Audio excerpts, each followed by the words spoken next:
기술에도 책임을 물어야 한다는 이야기 들어보셨을 텐데요. 기술에 대한 맹목적 추정을 넘어 기술과 사회의 상관관계에 대한 이해와 좋은 사회에 대한 지향점이 있어야 한다는 것으로도 받아들여집니다. 저자는 책에서 기술문화 연구라는 형태로 현 사회의 기술을 들여다보고자 하는데요. 이러한 폭넓은 새로운 접근은 기술 지상주의적 시각에서 벗어나 성찰적 학술 논의를 생산하려는 목표를 가지는 것이라고 저자는 밝히고 있습니다. 총 4부 10편의 소논문을 통해 기술에 대한 문제의식과 더불어 공간과 연대라는 공통감각을 어떻게 살릴지에 대한 고민도 함께 담고 있습니다. 일부의 내용은 기술의 사회문화사로 통신기술 진화에 따른 미디어 소통 방식의 밀도 변화를 보여주고 있는데요. 이 형태는 본문 19페이지의 그림을 통해 잘 표현되어 있습니다. 접촉에서 접속으로, 결속에서 가속으로, 나아가 단속의 형태로 표현되어 있는데요. 여기에서 저자는 기술 감각을 이야기합니다. 인간 신체에 체화된 한 사회의 기술 정서이자 사회적으로 누적된 기술 밀도나 질감이라고 적고 있는데요. 좀 더 쉽게 풀어서 이야기해보면 미디어 기술로 매개된 사회 구성원들의 자유로운 소통 능력을 말하는 것이라고 이해됩니다. 이 기술 감각은 공통 감각을 형성하는 주요 변수라고도 이야기하고 있습니다. 앞서 보셨던 그림 속 결속과 가속의 시대에는 일방향적인 매스미디어 중심의 메시지 전달에서 벗어나 인터넷을 매개로 민주주의의 의식이 한껏 높아졌었는데요. 촛불 시위, 광장의 공농정치로 가상공간의 논쟁이 넘쳐났었죠. 정모와 번개 등으로 이어지며 온라인과 오프라인 양계가 서로 맞물려 소통의 밀도를 높였었죠. 선순환적으로 작동하며 정치적 의제 확산에도 기여했었죠.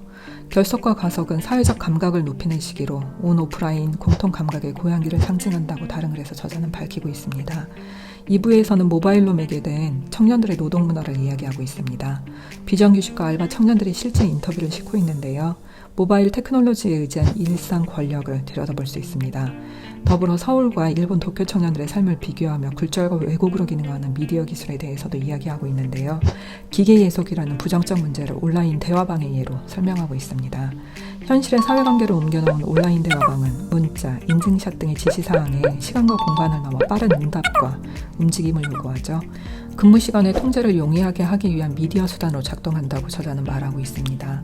이와 함께 인터넷을 통해 과거 결속의 밀도를 높여왔다면 지금은 맞춤형 알고리즘 추천에 의한 편향된 정보와 데이터 과잉, 가짜뉴스 등으로 인해 정치적 판단을 호도하거나 마비시키며 특정 권력의 알리바이를 묵인하고 옹호하는 기제로 활용되고 있음도 함께 지적하고 있는데요. 기술의 밀도는 높아졌지만 질적인 측면에서 공통 감각과 결합력이 약화되어 있다고 말하고 있습니다. 3부에서는 이러한 기계 예속으로부터 벗어날 수 있는 대안으로 제작을 이야기하고 있습니다. 사물 자체를 탐구 대상으로 삼아 그 내부를 뜯어보고 새롭게 하는 수행적 제작의 필요성과 더불어 학술적 개념이 더해진 리터러시로 비판적 제작을 이야기하고 있는데요. 진보함과 구식에 불편하며 최신 규정과 사양을 지닌 사물에 집착하는 물신적 태도는 현대인들이 기술에 대한 깊은 사유를 할 수 없도록 하고 신종 문맹의 길로 접어들게 하고 있다고 말하고 있는데요.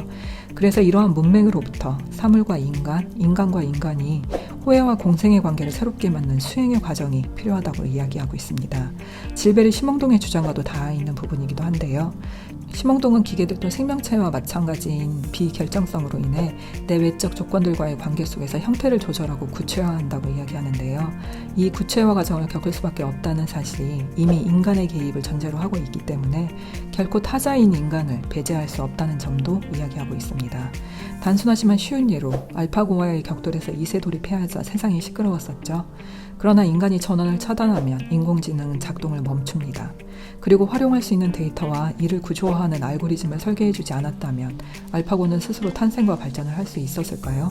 심엉동은 생명체와 기계는 에너지를 변환할 수 있는 공통점은 가지지만 자신의 형태나 구조 변화를 위한 정보의 생성과 소통에 있어서 차이가 있다고 말하는데요. 인과 도식에 따라 작동하는 기계는 주어진 정보를 처리하는 능력은 있지만 문제를 제기하거나 제기된 문제의 해결책을 찾기 위해 스스로 형태를 변화시키는 자발적 역량은 없기 때문에 상호 정보를 소통시켜주는 발명가이자 조정자로서 인간은 기술적 대상들에게 필수적 존재라는 것인데요.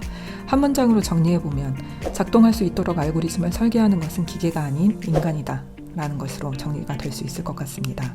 이런 관점으로 접근하면 종국에는 인간 중심주의에 닿을 수밖에 없지만 이 부분에서 인간과 기계의 관계가 지배, 피지배의 관계가 아니라고 분명히 경계하고 있습니다. 책에서 저자는 이 부분을 비판적 제작이라는 말로 알 수 없는 기술의 암흑상자를 들여다보려는 노력을 해야 한다는 랭던 위너의 말을 싣고 있습니다. 4부에서는 기술문화 연구에 영향을 미치는 문화, 학문, 이론과 실천 등 기술과 권력의 문제까지도 다루는 이유에 대해 설명하며 기술 민주주의를 이야기하는데요. 핵심 주장입니다. 사회 구성주의 입장을 견제하며 바이커가 밝힌 산업 초기 자전거 바퀴의 예로 사회 문화적 맥락을 이야기하고 있습니다. 처음 바퀴 크기는 제각각으로 속도를 중시하는 큰 앞바퀴의 자전거보다 안정성에 비중을 둔 동일한 바퀴 크기의 자전거를 원하는 시민들의 요구가 반영되며 기술이 사회적으로 선택되는 과정을 이야기하는데요. 그러면서 핀버그의 기술 비판 이론을 소개하고 있습니다. 기술 비판 이론의 핵심 내용은 불순한 기술인데요. 자본주의 합리성에 대한 비판이기도 하지만 양가적 대제로 기술로서 대안을 구상할 수도 있다고도 설명하고 있습니다. 체제에 복무하는 기술이기도 하지만 호혜 혹은 공생의 지점을 인간이 살펴야 한다는 내용인데요. 다양한 목소리가 기술에 담길 수 있어야 한다는 구성주의적 관점입니다. 한 국가의 선도적 기술, 법적 논쟁은 타 국가의 경로 의존성을 만들기도 하는데요. 한국에서 얼마 전 있었던 인앱 결제 강제 논란을 예로 설명할 수 있겠습니다. 빅테크 기업들의 독과점 논란을 키웠던 뜨거운 이슈였는데요. 한국은 최초로 일명 구글 갑질 방지법을 국회에서 통과시켰죠.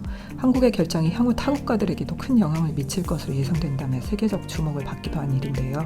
물론 책에서는 다른 예로 설명하고 있지만 이처럼 비판적 자세로 기술 설계 과정에 사회의식을 담아 기술 민주주의를 기술 코드화해야 한다는 내용으로 책은 마무리하고 있습니다. 포스트 디지털 토픽화 지평은 기술 문화 연구라는 광범위한 범위 설정으로 다소 산만하다는 느낌을 받으실 수 있지만 기술 발전이 염두에 두어야 할 것이 무엇인지에 관한 성찰적 입장과 시민들의 개인 필요성을 전달하는 것으로 의미 있다고 여겨지는 책입니다. 다만 어떻게 실현시켜내야 하는지에 대한 구체적 내용보다 비판적 내용이 주를 이루고 있어 다소 아쉬움이 있을 수는 있습니다.